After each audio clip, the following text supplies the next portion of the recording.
aqui em Mais um Neuro e Você, o canal aberto para desmistificar a neurologia. E hoje já começamos já há algum tempo as aulas, mas é sempre muito importante falar sobre inclusão escolar. E eu trouxe aqui a minha amiga Thaís Barros de Oliveira Mariette, que é mãe, dona de casa, mãe de uma criança que está dentro do espectro autista, mas eu chamei ela para a gente conversar, não apenas como mãe do TEA, mas também como mãe de qualquer criança que tenha alguma deficiência. Vamos falar sobre inclusão escolar. Quais são suas experiências? Várias. São 11 anos de filho, então nesses 11 anos a gente veio passando por experiências muito diversas. O Heitor ele nasceu muito prematuro, teve uma cardiopatia congênita, então a gente não pôde iniciar a idade escolar dele como as outras crianças. E naquele período de 2, 3 anos a gente já sabia que ele era uma criança neurodiversa, mas a gente não tinha laudo, a gente já tinha uma desconfiança de TEA, então já vinha tendo um acompanhamento, mas essa cardiopatia ela passava muito à frente, então a gente precisava tratar isso primeiro para poder tratar qualquer outra segmentação da vida. Então, quando o cardiologista liberou da gente colocar ele na escola, ele estava começando a andar.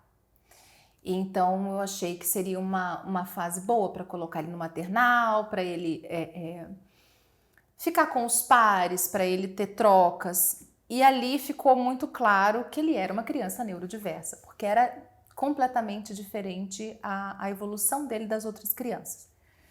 Ele ficou muito pouco tempo nessa escola, por conta da cardiopatia, ele teve muita pneumonia de repetição, então a gente precisou suspender. Mas nesse período de 3 meses, 3, 4 meses, eu notei que assim, por ele ser uma criança diferente, as professoras, as coordenadoras, a própria direção, era uma escola super pequenininha, particular, de bairro, eles ficavam tensos.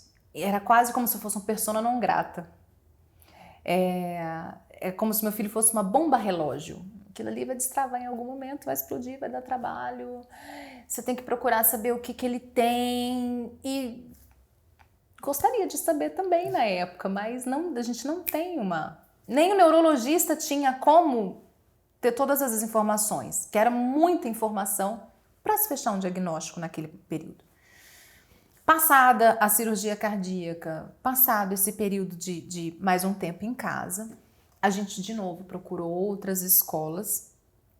Eu queria olhar todas as escolas da cidade, visitei todas e a gente já tinha o laudo TEA. Logo após a cirurgia, não teve uma melhora no desenvolvimento neuropsicomotor, então fechou TEA.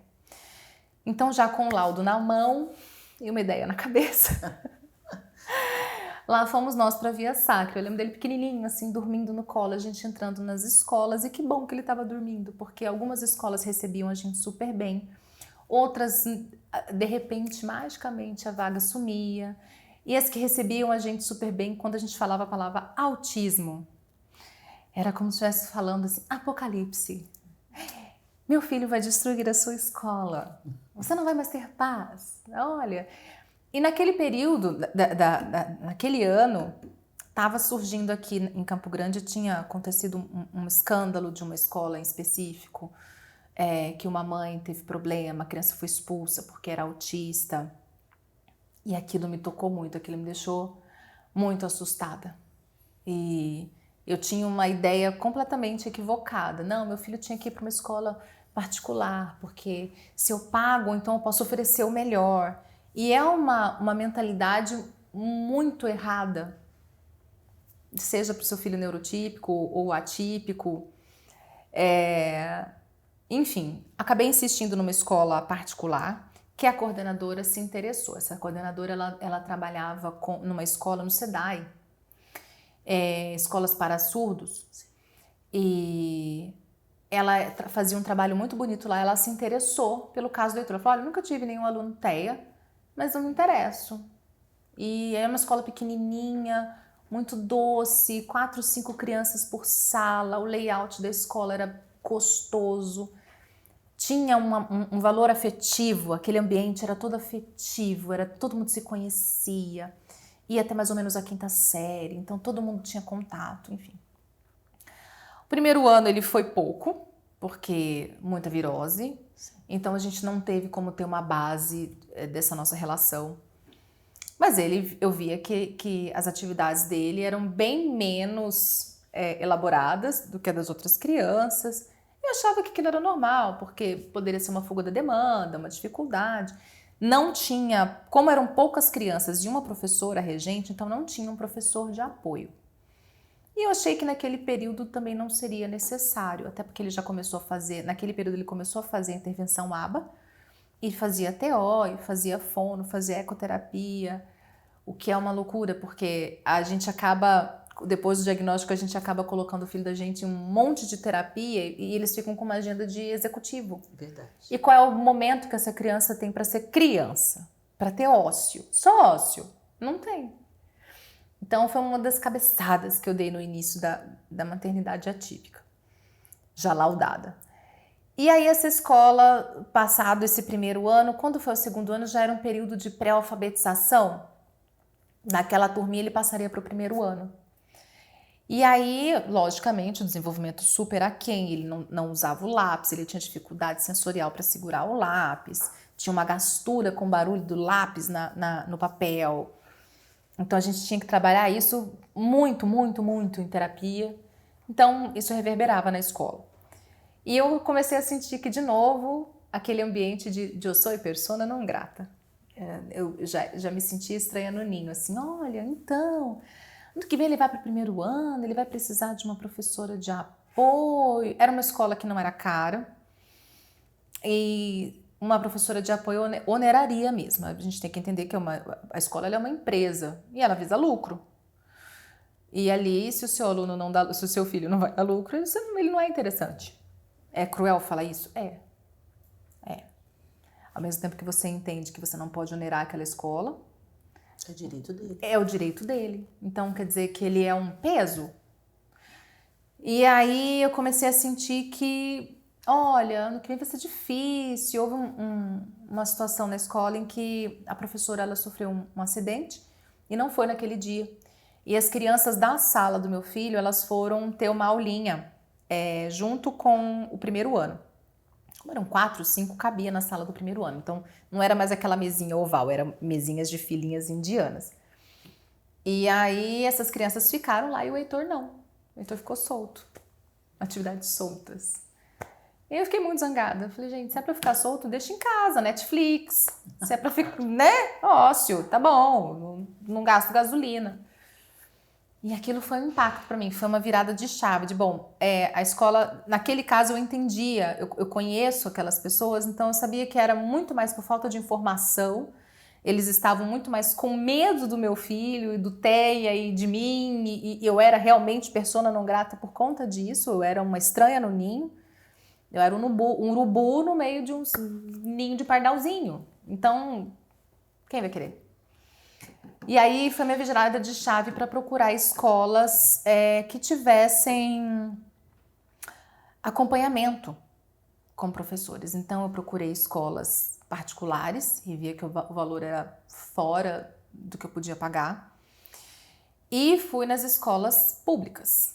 E nas escolas públicas eu vi uma outra realidade. E hoje eu posso dizer assim, olha, eu devia ter começado na escola pública. Devia ter começado na escola pública, era um preconceito completamente equivocado, era uma ideia muito errada que eu tinha, de que não, é uma escola pública, eu vou estar tirando vaga de outro e vai ser um serviço a quem? Não, são profissionais mais capacitados, eu encontrei, naquele momento eu tinha encontrado naquela escola, era uma escola estadual, profissionais mais capacitados, era uma escola que à época ela era referência no estado. Eu encontrei a equipe do CEAME, que deu um suporte muito legal, a professora de apoio, a neuropsicopedagoga na época. Então foi uma virada de chave muito grande para esse desenvolvimento dele. Ele fez a primeira e a segunda série lá. E ele estava quase alfabetizando. Então eles trabalhavam não só a questão social, mas também a questão pedagógica muito bem. Era uma escola pequenininha, no centro da cidade. Era uma escola muito família, todo mundo se conhecia, tinha o dia da a família na escola. Eu era apaixonada pela escola. Fui membro da APM, enfim, me envolvi. Quando você começa a ver essas coisas acontecerem, você veste a camisa da escola, você veste a camisa do que você está vendo. Você quer apoiar, você quer participar, você quer ajudar a colocar ar-condicionado, você quer ajudar a colocar um quadro melhor, você quer levar geladinho para as crianças na hora errada. Eu fazia, porque era uma maneira que eu tinha de socializar o Heitor. Então, ali naquela escola eu tive uma experiência única que foi do Heitor ter amigos. De repente, meu filho tinha amigo. E ele não tinha amigo antes, era parente, ou então algum amigo do pai ou da mãe que chamava para festa de aniversário. E não, de repente, as crianças da sala chamavam ele para ir para aniversário. Ou então queriam ter passeio, então não tinha. Eu que vou levar o Heitor. Eu vou de mãozinha dada. É eu que vou dançar com o Heitor. Então, era carinho, era afeto. As meninas maternalizavam muito essa relação, os meninos brincavam e protegiam. Tinham outras crianças atípicas e eram comuns, assim, não tinha nenhuma diferença, assim, se um era azul, se um era verde, se um era rosa, se um tinha um rabo, se um tinha chifre, não. Eram crianças e eles estavam brincando de igual. E ali virou também outras chaves. Nossa, eu adoro virar chave, né? Teve uma mudança de ver que a educação pública ela só vai para frente se você brigar por ela, se você estiver presente. Eu fui criada numa família, os meus pais sempre foram muito presentes na nossa vida escolar. Então não tinha como ser diferente, meu repertório é esse, então lógico que eu vou ser presente no ambiente escolar dos meus filhos. Então, na época eu só tinha o Heitor, então intensamente eu era presente na escola do meu filho. Essa escola ela foi municipalizada, foi um período de transição muito difícil, porque trocou toda a equipe, isso foi bem traumático. A equipe que veio não era uma equipe tão pronta para o público-alvo. Não havia uma capacitação. Não havia uma capacitação, ele não tinha mais AP, ele tinha uma AEI, que era uma técnica, que não era formada em pedagogia. E a gente teve bastante problema. A gente só não teve mais problema porque logo em seguida começou a pandemia, aulas suspensas e perdeu-se o contato presencial. Metade de mim acha que foi boa, outra metade acha que isso... A pandemia, ela acabou com as crianças de todas as maneiras, né? As crianças fora do ambiente escolar, a gente teve muita regressão de comportamento, a gente teve muita regressão no quesito não só pedagógico, mas no quesito social, autorregulação, socialização como um todo. Tá sendo bem difícil esse recaminho. De típicos e atípicos. De típicos e atípicos. Então, assim, tá todo mundo na mesma piscina agora. A diferença é que, no nosso caso, a gente tem alguns problemas a mais. Então, no primeiro ano de pandemia, ele se manteve nessa escola. Acabei sendo bem assistida, porque precisei brigar por isso, precisei me fazer valer disso, com muitas reuniões. Então, acabei encontrando profissionais que compraram a briga e o material dele vinha adaptado, bem adaptado. Mas não é a mesma coisa, assim, a mãe, isso com mãe típica, mãe atípica, a mãe não é pedagoga, a mãe é mãe. Então, fazer essas atividades com ele, eu fazia, mas eu sabia que se fosse uma psicopedagoga ia ser muito melhor, o desenvolvimento dele ia ser muito melhor. Então, fiz o que pude. E tô procurando trabalhar a não culpa, né? A gente não se culpar tanto, não abraçar esse culpa a maternidade ela vem com baú de culpa, e a atípica, então, ela vem com baú e uma carranca junto. Então, a gente acaba se culpando por tudo. Ele não tá alfabetizado, ele tá indo pro 4º, 5º ano. Tá, mas ele tá se regulando na escola, ele consegue se socializar, ele consegue estar com os pares, ele consegue lidar com o barulho, ele consegue lidar com a vida pós-pandemia? Então, essa foi o meu grande questionamento ano passado. Nesse período de ensino híbrido, a gente não voltou com ele para o ensino presencial ano passado, em 2021. Até porque eu tinha tido um bebê, e ainda não tinha saído a vacinação, ainda não tinha sido liberada para criança, então eu tinha muito medo. E o Heitor tinha operado o coração, então eu fiquei com muito medo por conta da Covid. E me dei de presente esse tempo para repensar como fazer.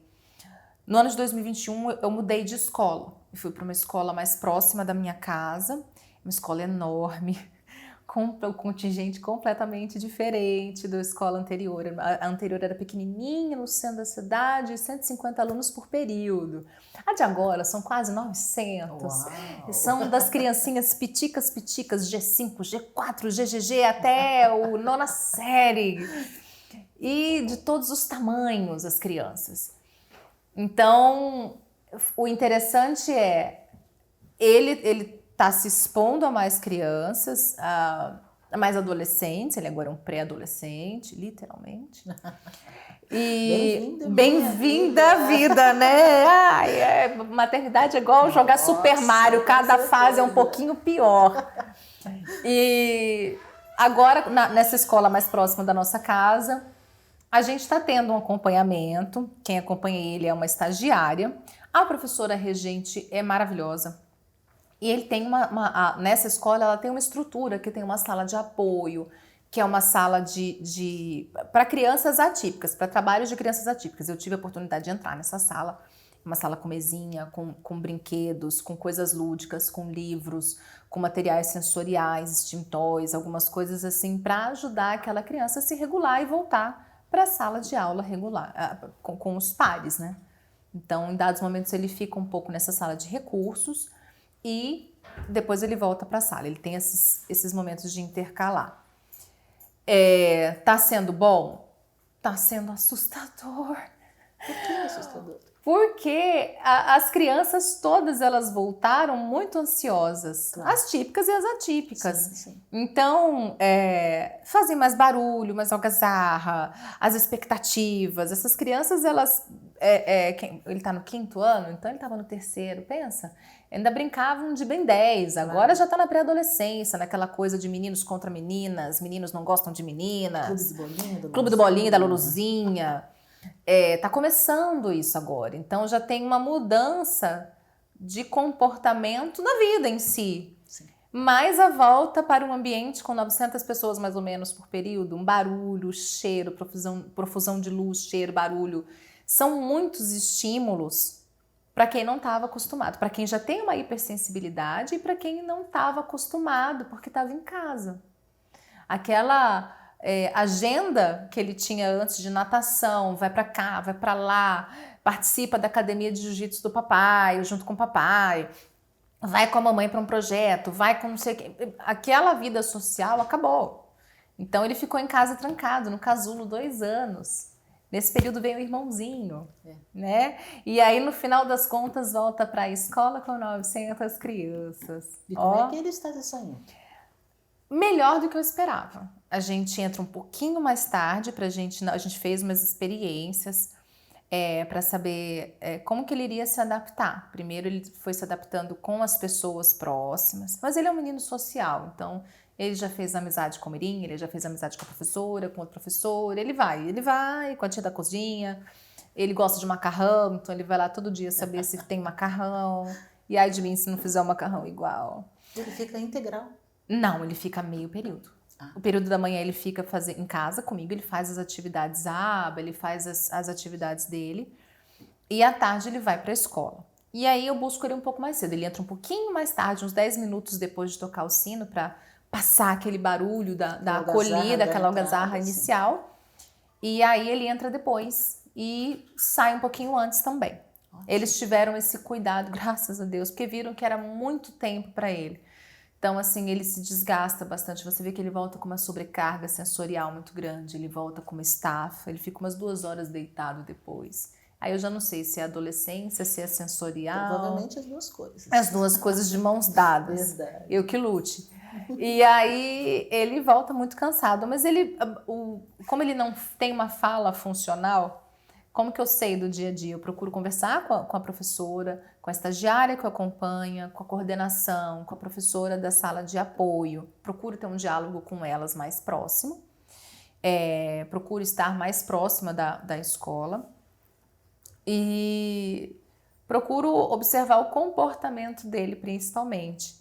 Então, assim, dá meio-dia, ele já pega a mochila, vamos para a escola? Ele gosta. Ele gosta da escola. Se eu falar, olha, vamos tomar banho, vamos para a escola, ele vai, ele já sabe qual é o passo a passo, ele vai para o carro, ele espera, ele entra felizão. Então, são aquelas dicas que ele me dá de que tá tudo bem, Claro. né? De que ele está sendo bem acolhido. E ele, atualmente, eu tenho tido essa boa experiência. Por hora, a gente está tendo uma boa experiência, um bom apoio. É uma escola muito grande, mas é uma escola que a direção muito próxima das famílias. Mas é assustador, assim. Ainda é um momento assustador de voltar para o ambiente escolar, de saber se ele vai dar conta sensorialmente. Então, recentemente a gente teve uma reunião com a equipe técnica do município e elas me falaram quais eram as abordagens que elas pensavam para o caso dele, em específico. Muito mais a questão de como ele se organizar e ser independente, a autonomia dele dentro do ambiente escolar, do que a questão pedagógica.